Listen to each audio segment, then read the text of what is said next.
বন্ধুদের আড্ডায় বা সন্ধ্যার টিফিনে স্পেশাল কিছু চাই? এই ভেজ মোমো রেসিপিটা একবার বানিয়ে দেখুন, সবাই বলবে আরও চাই। আজকে দেখে নিন পারফেক্ট মোমো শেপ আর স্পেশাল চাটনি বানানোর টিপসও। চলুন প্রথমে এই মোমোর জন্য ময়দাটা মেখে নিই। আমি বড় চামচের 5 চামচ মতো ময়দা নিয়েছি। এখানে আপনারা চাইলে আটাও ব্যবহার করতে পারেন, তবে আমি ময়দা ব্যবহার করেছি। তাতে স্বাদ মতো লবণ দিলাম আর দিলাম পরিমাণ মতো সাদা তেল। এরপর খুব ভালো করে ময়ান করে একটু একটু করে জল দিয়ে দিয়ে মেখে নিতে হবে। ঠিক এইরকম একটা পাতলা ডো তৈরি করে নিলাম। এবার এই ডোটাকে 20 মিনিট মতো রেস্টে রাখতে হবে।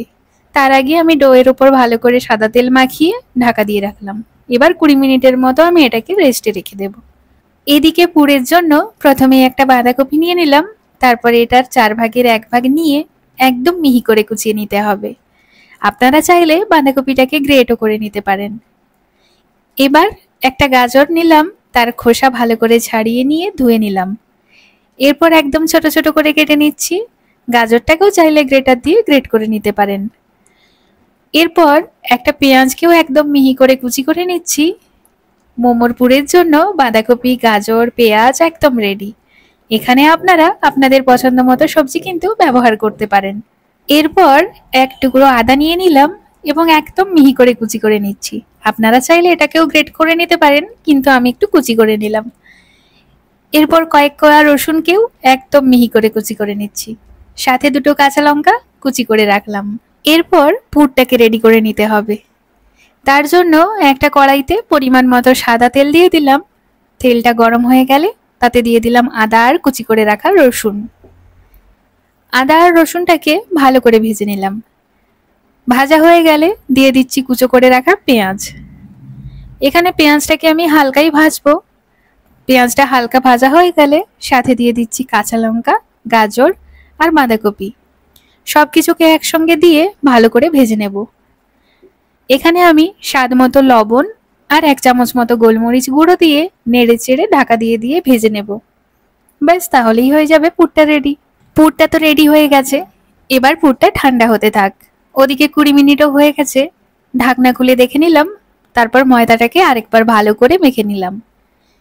এরপর ছোট ছোট করে লেচি কেটে নিচ্ছি। তারপর হাতে তেল দিয়ে 2 হাত দিয়ে লেচিগুলোকে গোল গোল করে রেখে দিলাম। এবার মোমো তৈরি করার পালা। প্রথমেই একটা লেচি নিয়ে নিলাম। তারপর অল্প একটু তেল দিয়ে এটাকে বেলে নিতে হবে। এটাকে একটু পাতলা করে বেললেই বেশি ভালো হয়। যতটা সম্ভব পাতলা করে বেলা যায় ততটাই আমি বেলে নিলাম। এরপর তার মধ্যে 1.5 চামচ মতো পুরটা দিলাম, ঠিক মাঝ বরাবর। তারপর হাতের সাহায্যে এইভাবে ভাঁজ করে করে মুখটা ভালো করে বন্ধ করে দিতে হবে।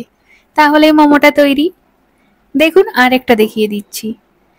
আরেকটা লেচি নিলাম, অল্প তেল দিয়ে পাতলা করে বেলে নিচ্ছি। দেখুন কতটা পাতলা বেলা হয়েছে। এবার এর মধ্যে পুর দিয়ে দিলাম। এরপর এরকম ভাবে ভাঁজ করে মুখটা বন্ধ করে দিলাম। ব্যাস, মোমো রেডি। এইভাবেই আমি সবকটা মোমোকে গড়ে নিয়েছি। এরপর গ্যাসে একটা বড় কড়াই বসিয়ে নিয়েছি। আপনারা আপনাদের সুবিধা মতো পাত্র কিন্তু বসিয়ে নেবেন।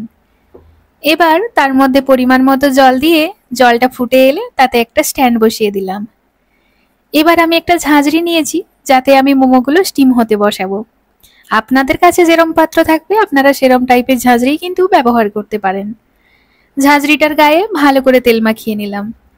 এবার ঝাঁঝরিটাকেও স্ট্যান্ডের ওপর বসিয়ে এক এক করে সবকটা মোমো দিয়ে দিলাম। এখানে খেয়াল রাখতে হবে যেন একটার সাথে আরেকটা মোমো লেগে না যায়। এরপর ঢাকনা দিয়ে মুখটাকে ঢেকে দিতে হবে। 10 থেকে 15 মিনিট মতো এইভাবে স্টিম হতে দিতে হবে। এদিকে মোমোটা তৈরি হতে থাক। এবার আমি মোমোর সস তৈরি করে নেব। তার জন্য দুটো টমেটো নিয়েছি। টমেটোগুলোর পিছন দিকটা একটু করে চিড়ে রাখলাম। এরপর এগুলোকে একটু জলে দিয়ে দিলাম। সাথে দিলাম কয়েক কোয়া রসুন আর দুটো শুকনো লঙ্কা। এবার এটাকে সেদ্ধ করে নিলাম। তারপর একটু ঠান্ডা হয়ে গেলে টমেটোর খোসা ছাড়িয়ে নিয়ে সবকিছুকে মিক্সিতে দিয়ে একটা মিহি পেস্ট বানিয়ে নিলাম। এবার একটা কড়াইতে সাদা তেল গরম করে নিয়ে তাতে পেস্টটা দিয়ে দিলাম। সাথে দিলাম স্বাদ মতো লবণ, স্বাদ মতো চিনি আর 1 চামচ মতো লেবুর রস।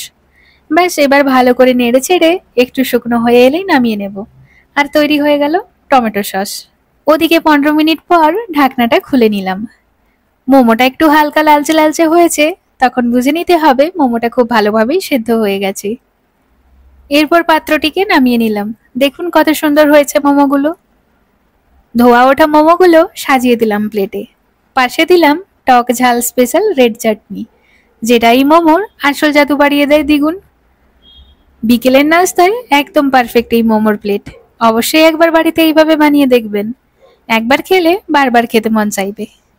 তাহলে আজ এই পর্যন্তই। দেখা হবে পরের ভিডিওতে। সবাই ভালো থাকবেন, সুস্থ থাকবেন। আজকের মতো টাটা।